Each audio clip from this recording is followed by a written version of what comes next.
নমস্কার বন্ধুরা, all India jobs today চ্যানেলে আপনাদের সবাইকে স্বাগত। তো এই মুহূর্তে মুখ্যমন্ত্রী মমতা ব্যানার্জির এক বিরাট ঘোষণা। আজ এই মুহূর্তে মুখ্যমন্ত্রী মমতা ব্যানার্জি ঘোষণা করলেন, আজ থেকেই এক্ষুনি টাকা ঢোকা শুরু হলো। ভূমিহীন কৃষক বন্ধু এবং কৃষক বন্ধুর টাকা 2026 সালের প্রথম কিস্তির অর্থাৎ খরিফ মরশুমের কৃষক বন্ধুর টাকা, অর্থাৎ যাদের 1 একর বা তার বেশি জমি আছে তাদের প্রথম কিস্তির 5,000 টাকা, এবং যাদের কোনো রকম যাদের হচ্ছে কি 1 একরের কম জমি আছে তাদের কিন্তু প্রথম কিস্তির খরিফ মরশুমে 2,000 টাকা আজ থেকে ঢোকা শুরু হলো। এবং যারা হচ্ছে ভূমিহীন প্রকল্পের জন্য অর্থাৎ ভূমিহীন ক্ষেত মজুরের জন্য সহায়তা প্রকল্পে আবেদন করেছিলেন 2026 সালের ফেব্রুয়ারি মাসে, তাদের কিন্তু আজকেই টাকা ঢোকা শুরু হলো। অনেকের টাকা ঢুকেছে এবং অনেকের টাকা ঢুকেনি। তো আজকের ভিডিওতে মুখ্যমন্ত্রী মমতা ব্যানার্জির ঘোষণা সহ আমরা কিন্তু দেখে নেব যে কাদের কাদের টাকা ঢুকেছে এবং কাদের টাকা ঢুকেনি। যাদের টাকা ঢুকেছে মোবাইলে চেক করে নেব, এবং যাদের টাকা ঢুকেনি সেটাও কিন্তু আমরা মোবাইলে চেক করে নেব। এবং যদি টাকা না ঢুকে কিভাবে আমরা কিন্তু কি করতে হবে সেটাও জেনে নেব। তো চলুন, অবশ্যই প্রথমে আমরা দেখে নেব কৃষক বন্ধুর ক্ষেত্রে। এবছর 2026 সালে কৃষক বন্ধুর প্রথম কিস্তির 5,000 এবং 2,000 টাকার কিন্তু ঘোষণা করা হয়ে গেছে এবং টাকাও কিন্তু ইতিমধ্যে ঢোকা শুরু হয়ে গেছে। তো আমরা এখানে প্রথম দেখে নেব নথিভুক্ত কৃষকের তথ্য। এখানে আমরা ক্লিক করে জানতে পারবো যে আমাদের কৃষক বন্ধুর টাকা ঢুকেছে কি ঢুকেনি। তো এখানে আমরা কিন্তু অনেকগুলি অপশন পেয়ে যাব। ভোটার কার্ড দিয়ে চেক করতে পারবো, আধার কার্ড দিয়ে চেক করতে পারবো, ব্যাংক অ্যাকাউন্ট নাম্বার দিয়ে চেক করতে পারবো, কৃষক বন্ধু আইডি দিয়েও চেক করতে পারবো, মোবাইল নাম্বার দিয়েও চেক করতে পারবো, এবং অ্যাকনোলেজমেন্ট নাম্বার দিয়েও চেক করতে পারবো। যে কোনো একটা কিন্তু আমরা পছন্দ মতো সিলেক্ট করে নেব। মোবাইল নাম্বার হলে মোবাইল নাম্বার, তারপর কিন্তু আই এম নট রোবট অপশনে ক্লিক করব। এখানে কিন্তু বলেছে ট্রাফিক লাইটস সিলেক্ট করতে বলেছে। তো আমরা যেখান থেকে দেখতে পাবো ট্রাফিক লাইটস, সেগুলো সিলেক্ট করে নেব। তারপর কিন্তু এখানে একটা অপশন আছে কি ভেরিফাই অপশনে ক্লিক করবো, তারপর টিক হয়ে যাবে আই এম নট রোবট।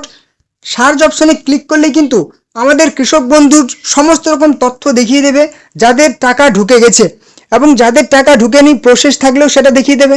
এবং যদি কোনো রকম ফর্ম না জমা পড়ে তাহলে কিন্তু নো রেকর্ডস ফাউন্ড দেখাবে।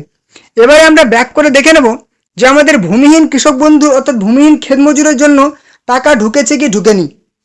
তো এখানে যখন আমরা দেখতে যাচ্ছি, এখানে আমাদের দেখাচ্ছে যে down time from 10th April to 2026 to 30th April 2026, অর্থাৎ 10ই এপ্রিল থেকে 30শে এপ্রিল পর্যন্ত আমাদের কিন্তু কি হচ্ছে সার্ভার আন্ডার মেনটেনেন্স, অর্থাৎ এই মুহূর্তে কিন্তু আমাদের শিডিউল ডাউন কাজ চলছে। ঠিক আছে, এই মুহূর্তে আমাদের কিন্তু সার্ভার আন্ডার মেনটেনেন্সের কাজ চলছে। যখন এটা মেনটেনেন্স এখন মোট অ্যাক্টিভ আছে, ঠিক আছে, যখন এটা আমাদের কাজ সম্পন্ন হবে 30শে এপ্রিল আমাদের পেরিয়ে গেছে, এবং মুখ্যমন্ত্রী ঘোষণা করে দিয়েছেন যে ভোটের রেজাল্টের পরেই কিন্তু আমাদের এই আজ থেকে টাকা ঢোকা শুরু হয়ে গেছে, এবং ভোটের রেজাল্টের পরেই কিন্তু আবারও যাদের টাকা বাকি আছে তারা কিন্তু অবশ্যই টাকাটি পেয়ে যাবেন। তো এখান থেকে কিন্তু ভূমিহীন ক্ষেত মজুরের আমরা কিন্তু প্রকল্পের চেক করতে পারবো না, তার জন্য কিন্তু আমরা অন্য অফিসিয়াল পোর্টালে চলে আসবো। সবার আগে চলে আসবো মোবাইলে গুগলে, এখানে এসে সার্চ করবো WBIFMS। তারপর প্রথম যে আমাদের অফিসিয়াল পোর্টাল দেখা যাবে সেই পোর্টালে আমরা কিন্তু অপশানে ক্লিক করে দেবো। এখানে ক্লিক করার পর কিন্তু আমাদের সামনে নতুন একটা পেজ অফিসিয়াল পোর্টাল ওপেন হয়ে যাবে, লোডিং হচ্ছে। দেখতে পাচ্ছি এটা কিন্তু WB অর্থাৎ West Bengal integrated financial management system, অর্থাৎ এখান থেকে কিন্তু আমরা সমস্ত রকম প্রকল্পের কিন্তু টাকা চেক করতে পারবো, ভূমিহীন ক্ষেত মজুর যুবসাথী। তো এখান থেকে আমরা দেখতে পাচ্ছি নো ইয়োর পেমেন্ট অপশন একটা। এছাড়াও আমরা কিন্তু হেল্প ডেস্ক আছে, মোবাইল নাম্বার দেওয়া হয়েছে, এখান থেকেও কিন্তু আমরা কল করে চেক করতে পারি। এখানে আমরা কমপ্লেন করতে পারবো, কল করতে পারবো। এছাড়াও কিন্তু ই পেনশন ওয়েস্ট বেঙ্গলের সমস্ত চেক করতে পারবো, সেকেন্ডারি স্কুল রেজিস্ট্রেশন।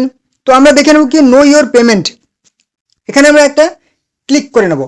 এখানে ক্লিক করলে আমাদের সামনে কিন্তু নতুন একটা অপশন চলে এসছে কি আমরা know your payment status check করতে পারবো কি ব্যাংক অ্যাকাউন্ট ডিটেলস দিতে হবে, এবং কিন্তু শুধুমাত্র মোবাইল নাম্বার দিয়েও আমরা কিন্তু চেক করতে পারবো।